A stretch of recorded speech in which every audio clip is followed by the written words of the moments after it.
Olá, no Papo com o Editor dessa semana, um broadcast político, entrevista o deputado estadual Carlão Pinhatari, do PSDB. Ele é o presidente da Assembleia Legislativa do Estado de São Paulo. Para nos acompanhar, Pedro Caramuru, repórter do broadcast político. Muito bem-vindo, Pedro, e muito bem-vindo, deputado. Muito obrigado pela gentileza de nos atender e aceitar esse convite. Obrigado, Pedro. Obrigado, Gustavo. É um prazer enorme estar aqui para falar um pouco com vocês sobre política e sobre a Assembleia Legislativa de São Paulo. Especialistas aí estão vendo com preocupação o avanço da Covid no país, né? Houve um crescimento de óbitos em São Paulo, na média móvel de óbitos em São Paulo, e o Estado se prepara aí para uma possível terceira onda nos meses que podem ir paralelamente com a imunização, né? Quais são os planos aí para enfrentar o recrudescimento da pandemia e essa transição da pandemia até a retomada total das atividades? Olha bem, Gustavo, eu tive hoje ouvindo uma palestra do Dr. Jean, que é o nosso secretário de Saúde, Goldenstein, e ele fazendo a colocação que ele acha que não acredita na terceira onda aqui em São Paulo. Primeiro, pelo avanço da imunização, né, e segundo, pelos distanciamentos. Ele acha que São Paulo está sendo bem... A média móvel que está tendo esta semana são de 15 dias atrás. Ele acredita num decréscimo a partir desta semana, porque a semana passada ele estava dizendo que o aumento de internação foi muito mais em áreas de enfermaria, que ele acha que isso já é o efeito que as vacinas trouxeram para...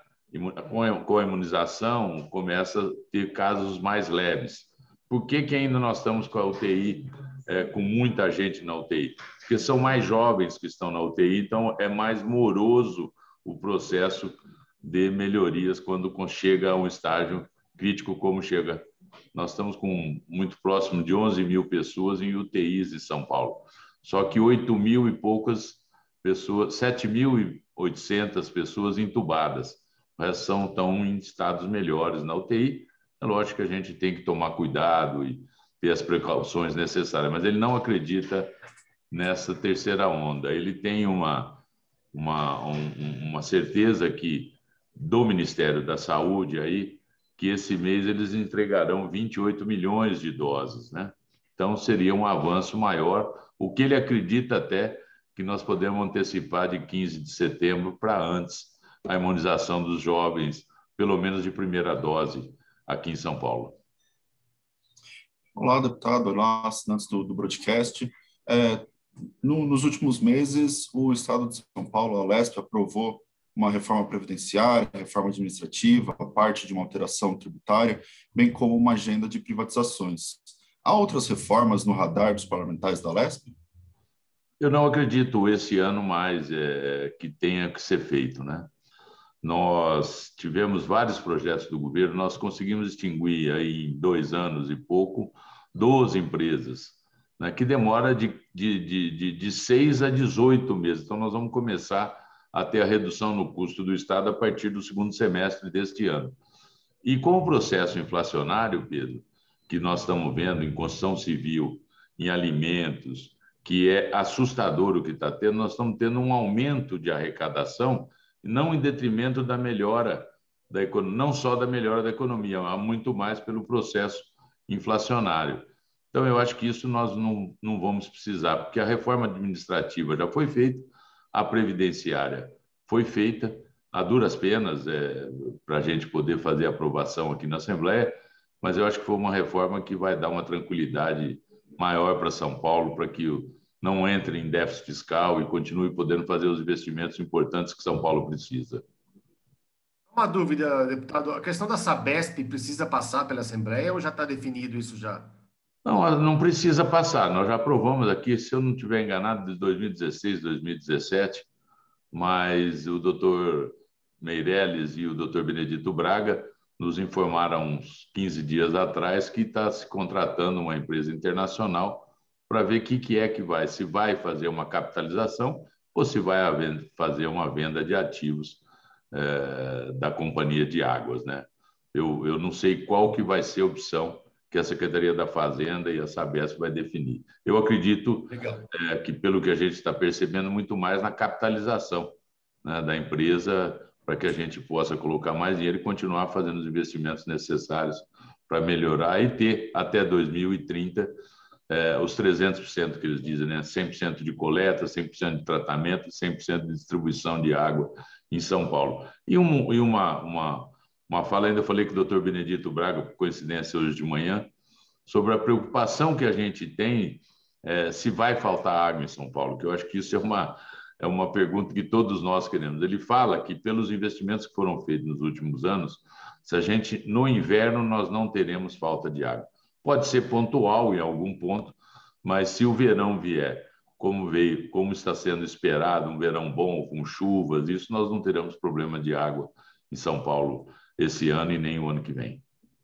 Deputado, a Assembleia Legislativa é sempre, às vezes, criticada, aí, principalmente por partidos menores, né, partidos que não fazem parte da base do governo, com um executivo que é como, assim, um cartório do executivo estadual, onde as decisões são apenas carimbadas, comissões parlamentares de inquérito, por exemplo, não são aprovadas ou terminam em pizza.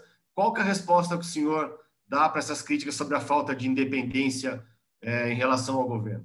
Não tem. Eu acho que a Assembleia Legislativa de São Paulo é uma Assembleia ativa, né? Nós temos CPIs sendo concretizadas, sendo feitas e levantamentos. O que nós não podemos é ter CPIs políticas. É isso que nós não podemos deixar que isso aconteça, de você fazer de um palanque político uma CPI que poderia ajudar. Qual é o papel da CPI, Gustavo? A grande verdade, isso tem que ser dito. Você faz todos os levantamentos e entrega para o Ministério Público. É o Ministério Público que tem que investigar, tem que abrir os inquéritos, se eles acharem. Não é a Assembleia Legislativa de São Paulo. O que nós temos que fazer é fiscalizar e cobrar. Agora, os projetos de leis, pelo menos nos últimos 2 anos e meio, os 2 anos que eu fiquei de líder do governo e agora, eles estão sendo melhorados na Assembleia Legislativa. Nós temos feito alterações importantes nos projetos do governo. Quando nós aprovamos a Bolsa do Povo, isso é um cheque branco que está sendo feito, está sendo para o governo. Não, você depende da arrecadação. E quem é que sabe da arrecadação? É o Executivo. O Legislativo tem que apenas aprovar. E aprovando, nós conseguimos. Você vê, foi lançado a semana passada o programa Vale Gás. Eu acabei de sair toda segunda-feira, das 8 às 12, das 8 às 12, tem uma reunião do governador com os secretários de Estado.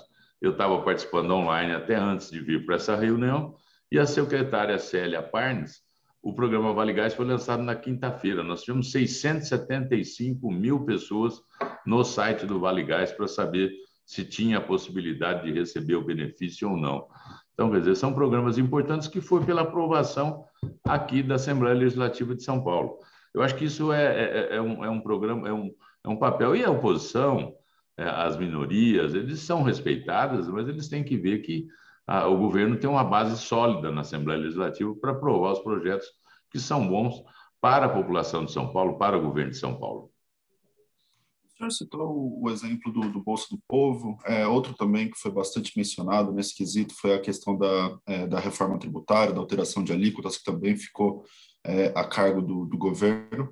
E a gente percebe, comparando a Assembleia de São Paulo com o cenário nacional, que o governo consegue ter uma base de apoio muito mais sólida e conseguir garantir justamente fazer essas alterações mesmo depois da aprovação dos projetos.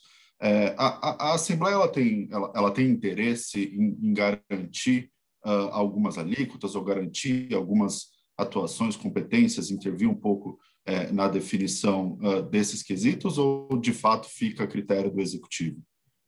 Veja bem, quando você tem todo aumento de alíquota, você tem que enviar projeto para a Assembleia Legislativa. Toda retirada de benefício, você não precisa enviar para a Assembleia Legislativa. Foi isso que foi aprovado no projeto 529. Né? Houve alguns equívocos da Secretaria da Fazenda, que infelizmente você não pode corrigir no mesmo ano, porque senão você tem que arrumar uma nova receita para colocar aquela receita, porque quando você aprova, você faz como foi dos automóveis usados.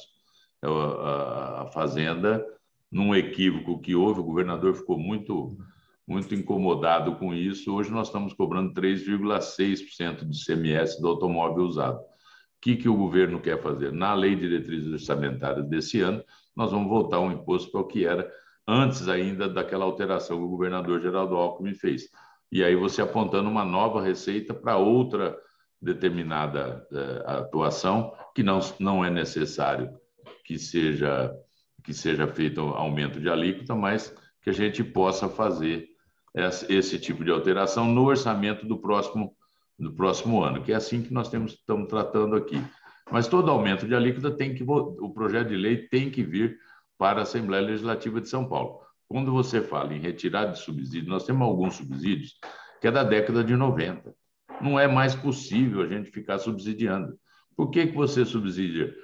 Faz o subsídio no A, não faz no B ou não faz no C? Naquela época era bom, agora hoje às vezes não é necessário. Então, isso é uma discussão muito lógica que nós temos que fazer, que o governo está fazendo, e com muita tranquilidade. O doutor Meirelles é uma pessoa muito clara nesse sentido, né? Então, eu vejo que isso é um avanço enorme. Ele tem uma expectativa muito boa para o PIB de São Paulo esse ano, próximo a 8%. Então, eu acho que isso é uma diferença do governo de São Paulo, porque fez a lição de casa, né? Então, eu acho que é importante que a gente faça essa discussão. Mas todo aumento de alíquota, Pedro, tem que vir para a Assembleia Legislativa de São Paulo. E o senhor pode adiantar mais conversas que já estão em curso sobre o orçamento do ano que vem? Não, veja bem, a lei diretriz, a lei só vinha para cá em setembro, né? Então, tem algumas alterações que estão sendo feitas. Nós estamos aprovando agora a LDO, que é as diretrizes, né? Que eu espero aprovar essa semana, para esperar a LOA, que é a lei do orçamento mesmo, só para setembro. Então, nós não temos muita informação sobre isso. Mas esse é um compromisso que o governador fez com a Abrave. Por isso que eu sei que isso vai vir alteração na lei orçamentária do próximo ano. Incomoda o senhor, deputado, ouvir o presidente Jair Bolsonaro ficar falando reiteradamente, todas as vezes, praticamente todos os dias que ele sai ali no cercadinho do Palácio da Alvorada, que os governos estaduais aumentaram a alíquota do ICMS enquanto ele baixou, principalmente em relação aos combustíveis?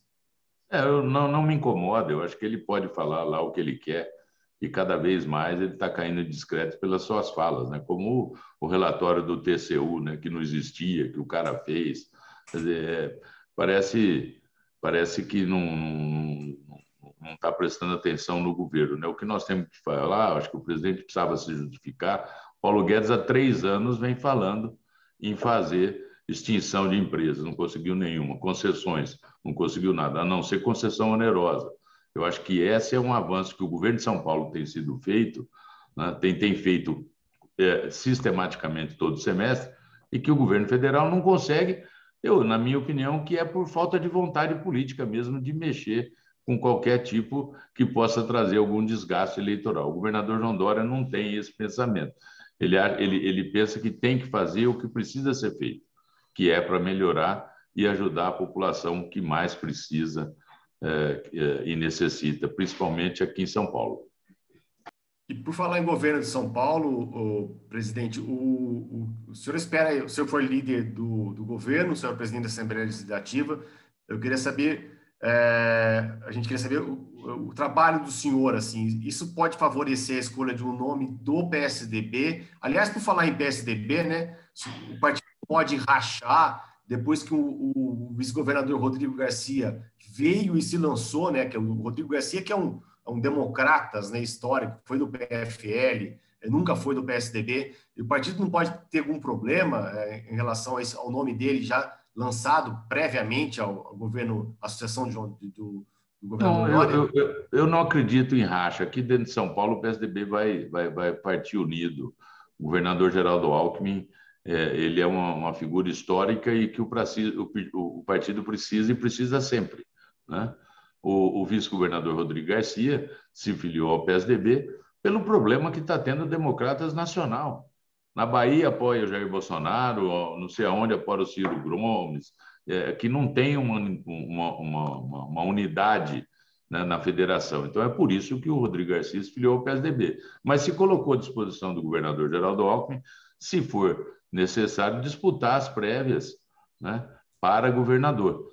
E mesmo tendo uma resolução que foi uma exigência do governador Geraldo Alckmin lá atrás, que governador no mandato não precisava ter prévia, mas o Rodrigo Garcia se dispõe a disputar essa prévia com o governador Geraldo Alckmin. Mas eu acredito que eles vão sentar e vão discutir e que, com certeza, o partido será unido. Nacionalmente, o governador João Dória é candidato a presidente da República. Eu não tenho nenhuma dúvida disso. Ele não acredita na reeleição, ele não vai para a reeleição em São Paulo, ele renuncia o cargo assim que for necessário para poder andar pelo Brasil e fazer campanha.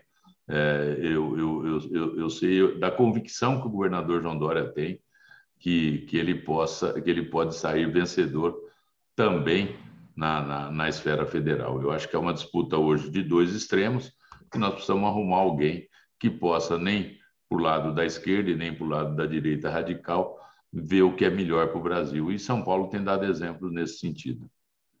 O senhor, como líder do governo, até o começo desse ano, ajudou o governador a conquistar vitórias importantes na Lesp. O senhor espera que isso que isso contribua para fortalecer o nome de João Dória nessa disputa nacional?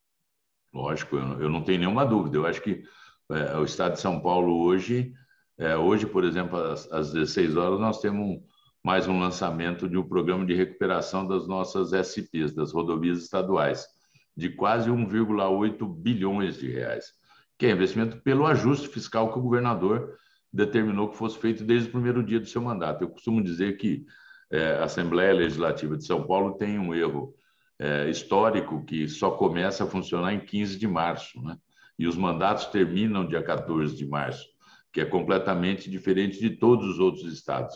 Para a gente acertar isso, nós temos que abrir uma brecha na Constituição e votar em Brasília que o mandato do próximo deputado estadual tenha 4 meses e tantos dias para poder fazer o que eu acho que seria importante a gente fazer.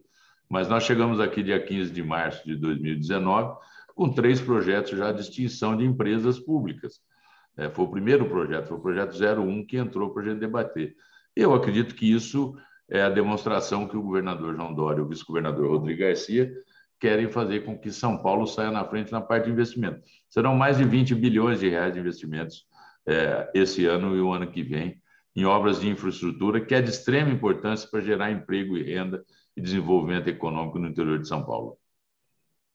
Deputado, o senhor citou a questão do governador Dória candidato como uma terceira via, né, candidato a presidente da República, né, para combater essa polarização já mais ou menos desenhada entre PT, Lula e Bolsonaro. Mas outros partidos, o próprio PSDB tem vários nomes também, né? Outros partidos de centro-esquerda ou centro-direita, também tem nomes apresentados, como Ciro Gomes, por exemplo. Esse grupo moderado, deputado, você não corre o risco de também ter uma polarização interna e que o impeça de chegar num segundo turno, assim, com vários nomes de centro? Eu acho que sim, e graças a Deus que o PSDB tem mais de um nome para a presidência da República, né? Eu acho que isso é bom. Isso se favorece porque o PSDB tem bons quadros nacionais, né? Eu tenho visto o senador Tasso Gereissati, o governador do Rio Grande do Sul, Eduardo Leite, o ex-prefeito e ex-senador pelo Amazonas, né? Também é candidato. Então, a gente sabe que isso, o PSDB vai sair e vai sair fortalecido. Nós vamos ter as prévias agora no mês de novembro e que, com certeza, quem ganhar vai ser o candidato. Mas o centro é sempre assim. O Ciro Gomes, quando interessa, ele é de esquerda. Quando não interessa, ele é de centro. Então, é uma discussão que nós temos que fazer. Eu acho que é bom. Quanto mais candidatos tiver, nós podemos debater as ideias e fazer com que as pessoas entendam o que é melhor e mostrar qual é o avanço que São Paulo está fazendo para poder fazer com que o nosso candidato vá para o segundo turno. Mas eu acredito muito na ida do governador João Dória para o segundo turno e acredito que ele ganhe a eleição no ano que vem. Mais alguma pergunta, Pedro? E com a saída do governador para disputar o governo federal, como que o senhor vê a continuidade da gestão João Dória aqui no estado pelos próximos anos? Eu não me preocupo, porque eu vejo que o vice-governador Rodrigo Garcia, desde o primeiro dia, ele é secretário de governo de São Paulo, ele que tem direcionado os projetos, discutido com o governador, ali é feito em 4 mãos. Então, eu não acredito em mudanças drásticas para o ano que vem. E o Rodrigo é jovem, é dinâmico, é uma das pessoas mais eficientes que eu conheço para o serviço público. Olha que eu tenho mais idade que ele tem muito mais tempo de história política do que eu, mas eu vejo a eficiência que ele tem. Eu queria que ele fosse executivo de uma das empresas nossas, seria com certeza muito exitoso. Viu? Legal. Deputado, só para completar, antes da gente encerrar, eu queria que o senhor fizesse um balanço aí desse período à frente da Assembleia Legislativa e quais os desafios que o senhor espera aí para os próximos... Acho que agora, veja bem, Pedro, Gustavo, nós fizemos a mesa da Assembleia, que é o presidente, o primeiro secretário e o segundo. Na primeira reunião, ali, dia 16, nós definimos algumas metas, né? Que é a pandemia trouxe benefícios, não só, além dos malefícios de 500 mil mortes, tal, nós tivemos uma eficiência maior na parte virtual, como nós estamos fazendo aqui hoje. Imagina a gente numa reunião dessa, há um ano atrás, nós estamos se locomovendo daqui para ali. Então, isso você trouxe aí uma despesa menor para o legislativo, com seguranças, com parte de higienização, com parte de despesas diárias, porque os deputados estão trabalhando virtualmente. Muito poucos deputados vêm na Assembleia, porque não é necessário. Apenas o presidente, o primeiro e o segundo secretário, que estão todos os dias aqui na Assembleia.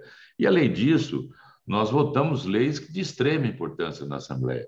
Por exemplo, autorizando o governo de São Paulo a fazer uma compra de vacinas, o que eu acredito fielmente que agora, no segundo semestre, irá acontecer, porque já vai começar a ter vacinas para ser comprado. E o governador já reservou R$ 1 bilhão, que assim que tiver a possibilidade, sendo aprovado, porque nós temos que ter autorização do Ministério da Saúde, o governo de São Paulo vai comprar doses de vacinas para vacinar rapidamente a nossa população. Mas eu acredito na Butanvac, eu acho que isso é uma saída histórica. O doutor Dimas Covas, eu tive lá visitando, é impressionante como eles acreditam. Eles falam que é a segunda geração de uma vacina do Covid. Então, eu fico muito feliz com isso.